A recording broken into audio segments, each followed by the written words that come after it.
ഇമാം അബൂ ഹനീഫ റഹിമഹുല്ലാ അദ്ദേഹത്തിന്റെ ചരിത്രത്തിൽ മനോഹരമായ ഒരു സംഭവം നമുക്ക് കാണാം.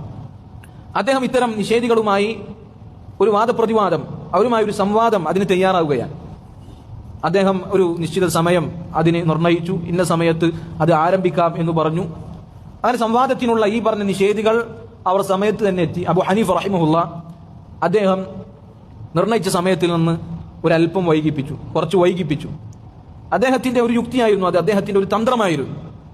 അദ്ദേഹം കുറച്ച് വൈകി വന്നപ്പോൾ ഈ പറയുന്ന ആളുകൾ ചോദിച്ചു, അബൂ ഹനീഫ എന്തുകൊണ്ടാണ് താങ്കൾ വൈകിയത്? വൈകിയതിനാൽ പല ആളുകളും പറയാൻ തുടങ്ങി അബൂ ഹനീഫ പിന്തിരിഞ്ഞതാണ് എന്നൊക്കെ പറയാൻ തുടങ്ങി. അബൂ ഹനീഫ റഹിമഹുല്ലാ അദ്ദേഹം വന്നപ്പോൾ താങ്കൾ എന്താണ് ഇങ്ങനെ വൈകിയത് എന്ന് പറഞ്ഞപ്പോൾ അബൂ ഹനീഫ തന്ത്രപരമായി അവർക്ക് ചില കാര്യങ്ങൾ പറഞ്ഞു കൊടുക്കാൻ അദ്ദേഹം പറഞ്ഞു, ഞാൻ വരുന്ന സന്ദർഭത്തിൽ എനിക്കൊരു പുഴ അത് മുറിച്ചു കടക്കാനുണ്ടായിരുന്നു. പുഴവക്കിലെത്തിയപ്പോൾ എനിക്ക് മുറിച്ചു കടക്കാൻ സാധിക്കുന്ന സൗകര്യങ്ങളൊന്നുമില്ല, എനിക്കാണെങ്കിൽ നീന്താനും അറിയില്ല. അങ്ങനെ ഇരിക്കുമ്പോൾ ഒരു മരത്തിൽ നിന്ന് അതിന്റെ തടികൾ അങ്ങനെ താനെ വന്ന് ആ പുഴയിൽ ഇങ്ങനെ ഒഴുകി ഒരു കയറൊക്കെ വന്ന് താനെ കെട്ടി എന്റെ അരികിലേക്ക് വന്നു. ഞാൻ അതിൽ കയറി നിന്നു, എന്നിട്ട് എന്നെ അടുത്ത കരയിലേക്ക് എത്തിച്ചു. അങ്ങനെ അതൊക്കെ നടക്കാനുള്ളൊരു കാലതാമസമാണ് വൈകിയത് എന്ന് പറഞ്ഞു.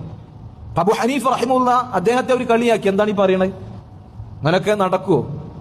ബുദ്ധിയുള്ള ആളുകൾക്കെങ്കിലും വിശ്വസിക്കാൻ പറ്റിയ കാര്യങ്ങളാണോ നിങ്ങൾ ഈ പറയുന്നത് എന്ന് പറഞ്ഞപ്പോൾ അബൂ ഹനീഫ റഹിമഹുല്ലാ അവർക്ക് മറുപടി പറഞ്ഞു, ഞാൻ പറഞ്ഞത് ഒരു തോണിയും ഒരു വഞ്ചിയും ഈ കാര്യങ്ങളും വെറുതെ ഉണ്ടായി എന്ന് പറയുമ്പോൾ നിങ്ങൾക്ക് എന്തായി? അതൊരു അസംഭവ്യമായ കാര്യമായി നിങ്ങൾക്ക് തോന്നും.